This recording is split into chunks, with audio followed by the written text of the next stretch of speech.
چاہے مفتی تمہیں فتویٰ دے بھی دے کہ ہاں یہ جائز ہے، لیکن اگر تمہارا دل یہ کہہ رہا نہیں جائز نہیں ہے تو ہرگز مفتی کا فتویٰ نہ ماننا، اپنے دل کا فتویٰ ماننا۔ صلاح الدین ایوبی رحمت اللہ علیہ کا بیٹا یا نور الدین زنگی کا ہی میں ذرا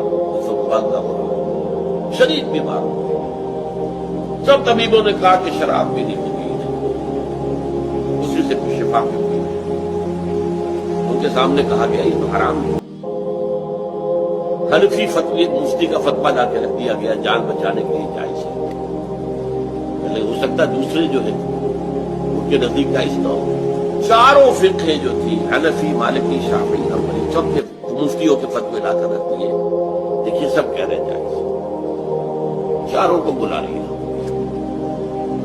مجھے یہ بتاؤ کہ کیا اللہ تعالیٰ مجھے شفا دینے پر قادر نہیں ہے بغیر شراب کے؟ نہیں جی نہیں، اللہ تو قادر ہے۔ اور کیا اللہ اگر شفا نہ چاہتا ہو تو کیا اس شراب سے شفا ہو جائے گی؟ نہیں۔ اٹھاؤ اپنے فتوے اور دفاع۔ اس اللہ کے بندے نے جان دے دی شراب۔